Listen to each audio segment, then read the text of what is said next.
안녕하세요. 나다윤입니다. 요즘 건조한 날씨가 계속 이어지고 있는데요. 이럴 땐 피부가 먼저 반응을 하죠. 특히 아토피 피부염을 앓는 분들은 이 증상이 더 악화되면서 힘든 시간을 보낸다고 합니다. 오늘은 환절기에 더 심해지는 아토피 피부염에 대해 을지대학교병원 피부과 이중선 교수님과 함께 자세히 알아보겠습니다. 교수님 안녕하세요. 안녕하세요. 네, 저도 학교 다닐 때요. 주변에 아토피를 앓는 친구들을 많이 봤는데 아토피는 뭐 대충 알겠지만 왜 생기는 건지 좀 궁금합니다. 아토피 피부염은 정말 다양한 원인에 의해서 생기는 걸로 알려져 있는데 대표적으로 유전적인 면과 피부 장벽의 손상, 그리고 면역학적 또는 알레르기 반응이 다 복합적으로 어우러져서 이루어지게 됩니다. 특히 유전적인 면 같은 경우에는 아토피 환자분의 한 70% 정도에서 가족력을 보이고 있어요. 부모 중에서 한 분이 아토피 피부인 경우에 자녀에서 한 절반 정도 아토피 피부염을 보일 수 있는 유전적인 요인이 작용합니다. 특히 아토피 환자들은 보면 피부가 매우 건조한데 네. 그거는 피부 장벽이 손상되어 있기 때문이고요. 피부에 수분이 굉장히 적어져 있고 표피를 구성하고 있는 지질의 성분도 굉장히 낮아져 있습니다. 알레르기 같은 경우에는 뭐 진먼지 이런 게 좀 속하나요? 네, 맞습니다. 외인성 아토피 환자분 같은 경우에는 진먼지, 진드기 또는 먼지, 고양이 털이나 강아지 털 같은 그런 흡입성 알레르기 항원들에 의해서 악화될 수가 있고요. 어린아이 같은 경우에는 흡입성 알레르기 항원 말고 음식 알레르기 항원에 의해서도 아토피 피부염이 간혹 유발될 수 있습니다. 그렇다면 유아기 때 우리 태열이라는 게 좀 생기잖아요. 이것도 아토피와 좀 같은 거라고요? 네, 맞아요. 아토피 피부염 같은 경우에는 시기에 따라서 유아기, 어린아이들, 그다음에 성인기 그렇게 인생의 시기에 따라서 나타나는 증상이 다른데 특히 생후 3개월 이후 아주 어린 유아 같은 경우에 얼굴 양쪽 볼이 빨갛게 되는 그러한 피부 변화를 보일 수가 있고 예전에는 그거를 그냥 어른들이 태열이라고 불렀는데 엄밀히 얘기하면은 아토피 피부염의 유아기 때 나타나는 피부 증상이라고 볼 수 있습니다. 그러면 시기별로 나타나는 좀 증상도 다른가요? 예, 맞아요. 아주 어린아이, 특히 이제 생후 3개월 이후에 생기는 아토피 피부염 같은 경우에 방금 저희가 이야기 나누었던 태열처럼 양쪽 볼이 빨갛고 두피에 각질이 일어나고 염증이 생길 수가 있고 보통 아토피가 많이 알려지기로는 피부의 신체에 접히는 부분에 많이 생긴다고 알려져 있는데 아주 어린아이는 반대로 굽힌 바깥쪽 부분, 팔꿈치라든가 무릎에도 생길 수가 있어요.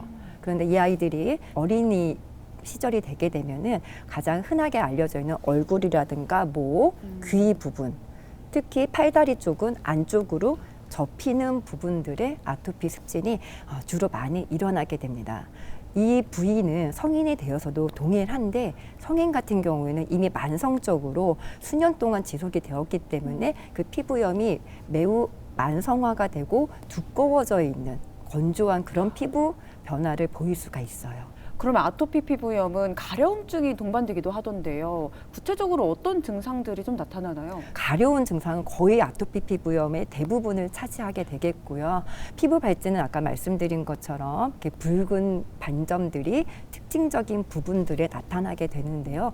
아토피 피부염이 급성기로 많이 갑자기 악화되는 경우에는 그냥 붉은 발진만 있는 게 아니고 그 안에서 진물이 나올 수도 있어요.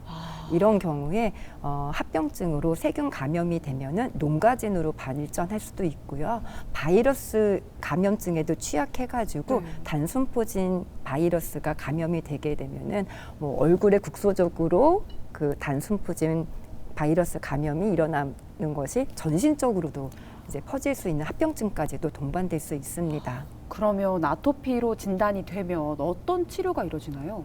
아주 경한 경우에는 보습제 사용과 바르는 치료제로 치료가 가능하고요. 가려움증을 억제하기 위해서 항히스타민제 정도 이제 복용할 수가 있는데 문제는 이제 아주 심한 아토피 환자분 같은 경우에는 정말 일상생활이 잘 안 될 정도로 심할 수 있어요. 그런 경우에는 전신 치료제가 있습니다. 예를 들어 사이클로스포린이라든가 메토트렉세이트 같은 먹는 치료제와 항히스타민제를 같이 경구 복용할 수도 있고, 물론 이때도 바르는 치료제로 국소 스테로이드 또는 국소 면역 조절제 같은 것을 사용할 수가 있어요.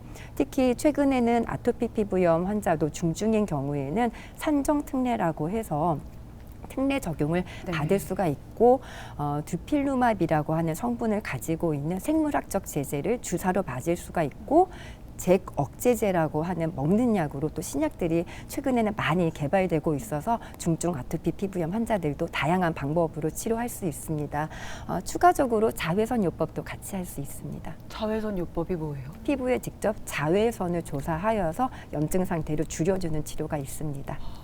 그러면은 평소에 관리가 되게 중요할 것 같은데요. 또 초기에 잘 치료하는 것도 중요할 것 같은데 집에서 조금 저희가 생활적으로 조심해야 될 부분이 있을까요? 아토피 환자분들의 피부는 보면은 거의 대부분 퍼석퍼석 음. 건조하죠. 네. 즉 피부에다가 건조증을 해결할 수 있는 보습제를 바르는 것은 이제 미용적인 목적이 아니고 아토피 피부염 환자의 부족한 피부 장벽 손상된 것을 채워주는 목적으로 보습제가 굉장히 필요합니다.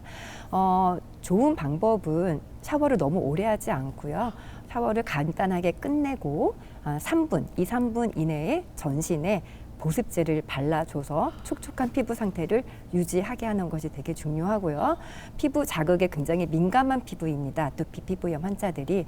따라서 옷을 입을 때도 나일론 같은 합성 섬유 제제가 아니고 순면 제제로 입는 게 좋고요. 울 같은 소재는 좀 따갑거나 간지러움증을 유발할 수 있어요. 그래서 가급적 순면 소재의 그런 옷을, 의류를 착용을 하는 것이 좋습니다. 매우 건조한 환경이 좋지 않기 때문에 집안이나 또는 사무실에 습도가 적절하게 유지될 수 있게 조절하는 것도 많이 도움이 됩니다. 그러면 보습이 중요하다고 하셨는데요. 시중에서 구매할 수 있는 바디로션으로도 도움이 될까요? 예, 도움됩니다. 중요한 거는 이제 아주 검증이 잘 되지 않은 제품 같은 경우에는 오히려 보습제를 발랐을 때 환자분들이 따갑다던가 아니면은 그것 때문에 가려워하는 경우도 있어요. 그래서 가급적이면은 좀 테스트를 거친 안정성 면이나 자극 면에서 좀 그런 것들이 없는 제품을 선택을 하는 것이 중요하겠고, 피부과 전문의 선생님께 도움을 구하는 것도 한 가지 방법이 되겠습니다. 네, 오늘 아토피 피부염에 대해서 귀에 쏙쏙 들어오는 알찬 정보 들려주신 을지대학교 병원 피부과 이중선 교수님, 교수님 감사합니다. 감사합니다. 그러면 저희 인사드릴까요? 여러분, 안녕! 안녕.